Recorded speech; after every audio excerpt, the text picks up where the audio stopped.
importantly, the fact that they were able to dare the unjust restraints that were placed by the governor yesterday, which called for the cancellation of rallies and gatherings and all whatnot. I mean, it's very heartwarming to know that my people were able to come out in such numbers, in their thousands, waited for me since morning, you know, and prayed that I actually come, because, you know, it takes, I keep saying that democracy is all about the people. Government, real true government are the people. And if I, as a representative, see this amount of love and support, then I think that's where I get my courage from. And then I have no option but to yield to that pull from the people. So I'm so grateful that they came out. I'm so thankful for this reception. And I'm also grateful to my husband for his generosity, I would say, because we spent pretty much all night with our think tank brainstorming how to maneuver the various restrictions that were placed by not only the governor, but the Commissioner of Police earlier today. So it took a whole lot to think, okay, we were not to use the waterways because even the fishing activities were suspended today. So that means any movement on the water could be seen as countering the government order. So we had to take away the access in Kogi Central to the waters because, you know, we would have as well gotten in through Ajakuta local government. And then we thought the roads, we saw the list of all the roads that were going to be barricaded from the east, out and north. We knew there was no way we could enter the state. The only option we saw was through air. And then immediately we began to make efforts towards that. So, like I say, it takes a whole lot of resources, courage, support from the people, and God Almighty to have made this possible. And I thank God, because at the end of the day, it just shows that, you know what, against all, people must find the courage to dare unjust situations. That's it. And whatever happens from today, well, I just commit every day to your hands.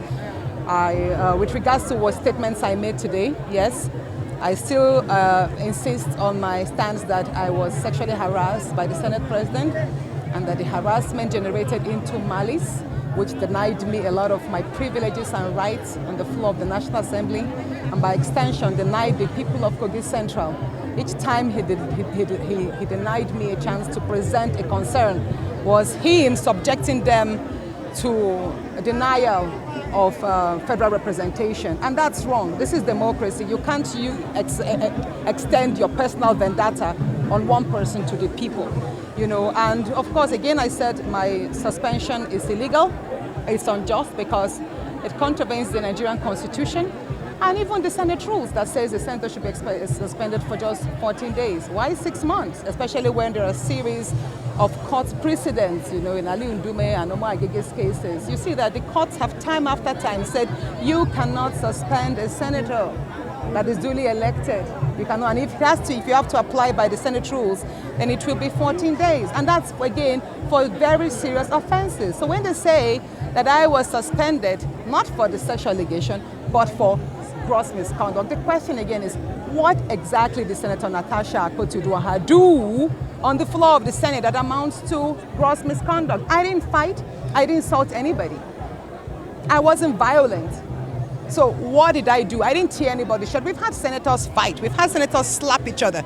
We've had senators tear clothes, throw things. In short, even the last 2 weeks, you've seen a whole lot of heated debates on the floor. But nobody was suspended.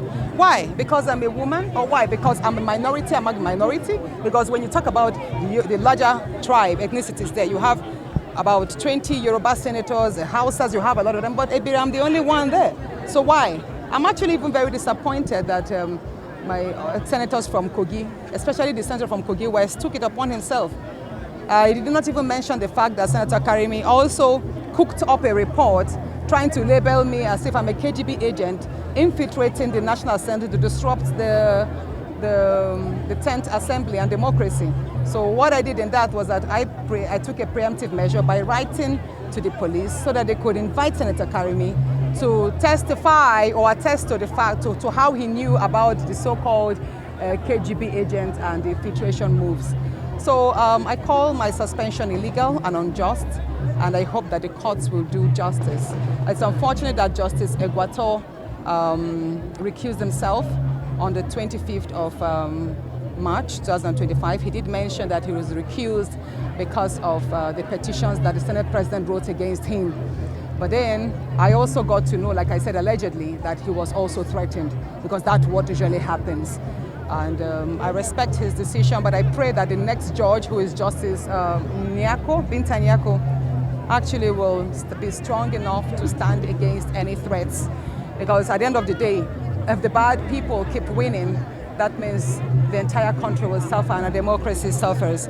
So we need courageous people to strengthen the institutions who are supposed to be independent anyways. I look forward to getting back to the Senate so that I could resume my functions as a senator duly elected by my people. But if perchance I am not recalled at time, I will still continue carrying out my activities. Tomorrow we're going to commence the reconstruction of 3 primary healthcare centers in Kogi Central, and we have a lot of other activities on. And we also have some empowerment programs that will be coming up this week here. It doesn't stop me from doing my work, even if it means I have to work extra hard, you know, since I'm out of office temporarily, to make my people feel the good impact of democracy.